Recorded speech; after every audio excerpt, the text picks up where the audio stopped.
mourir. Certains producteurs et agents marketing amènent les films réalisés auprès des fétiches pour les confier à Satan pour qu'ils soient bien vendus. En conséquence, chacun de ces films sont attribués à un ou plusieurs démons pour faire que les gens s'intéressent à eux et toute personne qui les achèteront ne sauront pas qu'ils appartiennent à Satan. C'est pour cela que la vie de prière de mon peuple s'étiole, parce que ces choses attirent les démons dans leur maison. Quand ils regardent ces films d'immoralité, les démons visitent leur maison et leur vie de prière baisse. Voilà pourquoi nous aussi on dit que chaque jour 4 heures à 6 heures il y a prière, 12 heures à 14 heures il y a prière, 18 heures en enseignement. Chaque jour maintenant. Voilà les horaires de prière. Pour aider ceux qui n'ont pas une vie de prière. Amen. Pour nous entraîner, nous tous. Gloire à Jésus. Mon peuple doit arrêter de suivre Nollywood ainsi que de chercher les chansons et musiques qui ne glorifient pas Dieu et de les jeter. Et pour connecter, brancher sur Nollywood, les films, Nollywood, les films, Nollywood. Voilà ce qui est. Tu dois arrêter de regarder ces films d'immoralité. Et arrêter d'écouter les musiques païennes. Les musiques païennes, arrête ça. Tu peux regarder les films chrétiens, les sélectionner et les regarder. Mais il y a films chrétiens et il y a films chrétiens. Dans ça aussi. Il y a chrétiens et il y a chrétiens. Il y a des films chrétiens qui sont vraiment la publicité du diable, la ruse du diable. Et qui ont nommé chrétien alors que ce n'est pas chrétien. Ce qui est fait de des graves mêmes et les films païens. Donc il faut faire les choses avec beaucoup de discernement d'esprit. Amen. Le Seigneur m'amena à un autre endroit et me montra un homme. L'homme avait une apparence horrible. Il avait beaucoup de plaies sur son corps. L'homme pleurait amèrement et suppliait pour avoir la miséricorde ainsi qu'une seconde chance. Tout ça, c'est un enfer que Dieu est en train de faire visiter. Jésus me dit, fils, reconnais-tu cet homme? Je répondis non. Alors Jésus me dit, fils, cet homme était ton voisin et ami à Uba. Il vivait dans la même immeuble que toi, à Abba. Il était le petit frère de M. Olivier, l'homme qui avait le salon de coiffure de Ndoki, roi à Abba, celui chez qui tu te faisais coiffer d'habitude.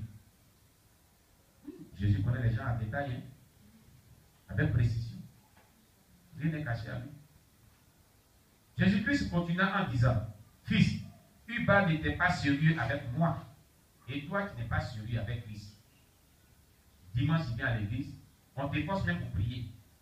Tu dis que tu es chrétien, alors que tu n'es pas sérieux. Voilà quelqu'un qui n'est pas sérieux avec Jésus-Christ. Jésus est en train de dire, cet homme n'est pas sérieux avec moi. Tu as double dit, tu n'es pas sérieux avec Jésus-Christ. Voilà. Voilà quelqu'un qui n'est pas sérieux avec Jésus-Christ. C'était un chrétien tiède. Ah! Les chrétiens tièdes. Les chrétiens tièdes. Il n'était ni chaud ni froid. Il allait à l'église des assemblées de Dieu pour adorer. Mais il n'était ni chaud ni froid. Prenons Apocalypse. On va voir ça dans Apocalypse. Le message de cette église. Il y a une église dans laquelle les gens étaient tièdes.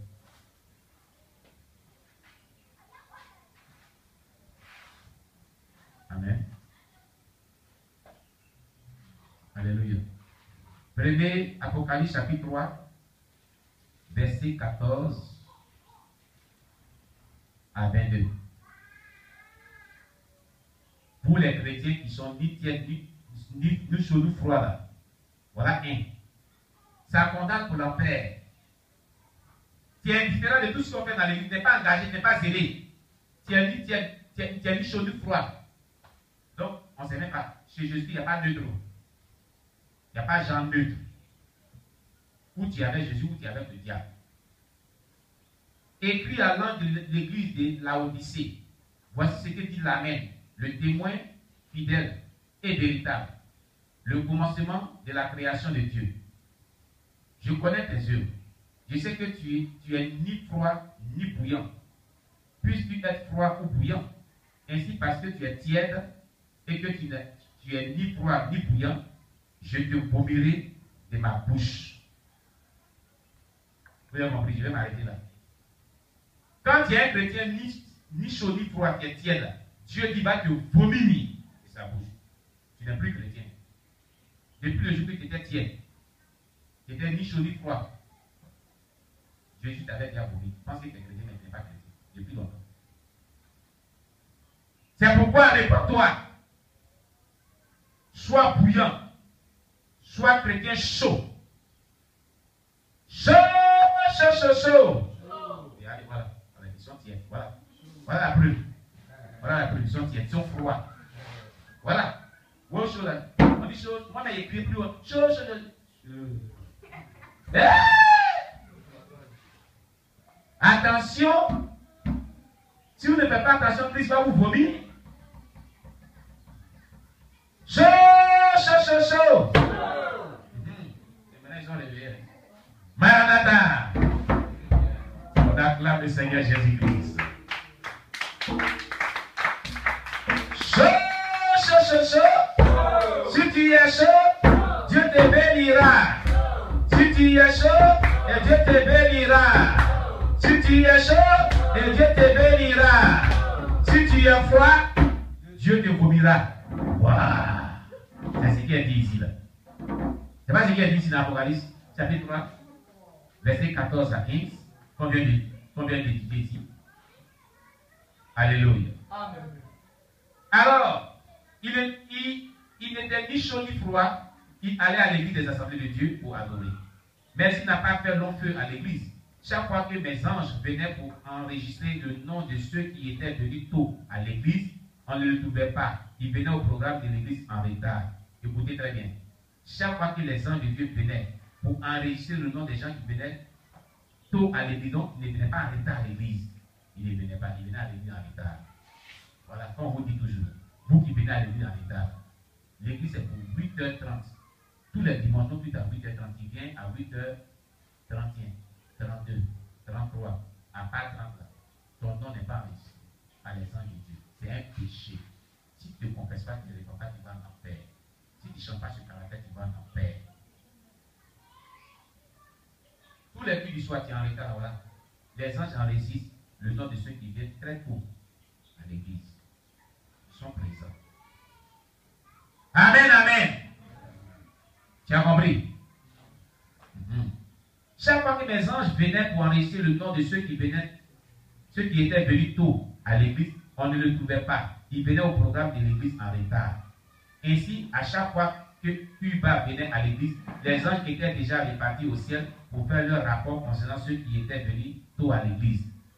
Ainsi, ceux qui sont venus en retard ne seront pas comptés parmi ceux qui sont venus à l'église à cause de leur retard. C'est pour cela que j'ai dit que Uba n'allait pas à l'église. Quoi qu'il soit à l'église tous les dimanches en retard, mais il ne va pas à l'église. Vous comprenez? Vous comprenez ce que j'avais dit? Quand tu viens chaque fois en retard, tu es là, tu tapes dans le temps, tu roules, tu sautes, tu touches le ciel. Au ciel là-bas, tu n'es pas à l'église. Tu es chez toi à la maison. Parce que tu es venu en retard. Ta présence là est égale à ton absence. Parce que tu es venu en retard. Voilà ce que Dieu dit dans le témoin de Christ Evangile. Donc quand tu viens en retard à l'église, hein, c'est comme si tu étais absent. C'est ce que Christ Evangile dit ici. C'est ce que Dieu a dit, c'est ce que Jésus a dit à Christ Evangile dans son témoignage. C'est pour ça que le retard n'est pas bon. Alléluia. Qui est venu en retard aujourd'hui? On dit 8h30. Qui est venu après 8h30? Levez les toits. Il y en a. Levez les toits. C'est comme si vous n'êtes pas à l'église. Tout ce temps, c'est ce qui est dit ici. Donc, à partir d'aujourd'hui, changeons de conduite. Soyons à l'heure au programme de l'église. 15 minutes avant le programme, il faut être présent pour que tu sois vraiment dans la présence de Dieu réellement. À moins qu'il y ait un cas de force majeure, comme Dieu connaît dans le secret, c'est qu'il y a été empêché, c'est compréhensible. Alléluia. Alléluia. Amen. Et c'est pour ça qu'il était toujours à l'église, hein, mais il venait en retard. C'est pour ça que Jésus dit que lui, il n'a jamais parti à l'église. C'est pas ce qu'il dit ici. Amen.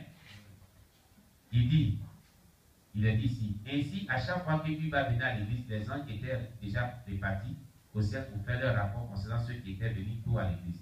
Ainsi, ceux qui sont venus en retard ne seront pas comptés parmi ceux qui sont venus à l'église à cause de leur état. C'est pour cela que j'ai dit que Uba n'allait pas à l'église. Vous avez compris? Jésus poursuivit en second lieu. Uba n'était pas fidèle dans le paiement de ses dîmes à Dieu. Il dépensait les dîmes de Dieu ainsi que les vœux qu'il avait faits, il ne les payait pas. Il devait de l'argent à certaines personnes avant de mourir. Mais celui-là, c'est un sac à problème. Permettez-moi de m'exprimer. Il a tous ces problèmes-là. Comment il peut être sauvé? Le diable tient du haut en bas. Il ne paie pas les dîmes. Il a fait des vœux. Il n'a pas honoré ses vœux. En dehors de l'église, ou bien dans l'église, peut-être, il doit des personnes. Il a pris crédit partout. Comment il peut être sauvé? Le diable l'a caché partout pour l'avoir en paix. Je vais dire à quelqu'un qui m'écoute, si tu n'es pas fidèle dans les dîmes, dans les offrandes, si tu as fait des vœux que tu n'as pas honorés, ça condamne pour l'enfer. Avant que tu ne meurs, il faut honorer tes vœux, il faut être fidèle dans tes dîmes, dans tes offrandes. Il ne faut pas devoir un seul centime à une personne. La Bible dit, Jésus dit, ne devez rien à la personne si ce n'est que la paix. Ne devez rien. Ne devez rien à personne. Ne devez rien à personne si ce n'est que la paix. Donc tu ne dois pas devoir un seul centime à quelqu'un. Amen. Amen. La dette, là, ça amène en enfer. Gloire à Jésus. Troisièmement, Uba mentait. C'est un gros menteur. Il mentait pour vendre ses marchandises aux clients. Il était arrogant et orgueilleux. Il se prenait pour une grande personnalité, disait de lui-même ce qu'il n'était pas. C'était un menteur. Il était le fils du menteur. Apocalypse 21, verset 8. Le fils du menteur. On va lire Apocalypse chapitre 21, verset 8.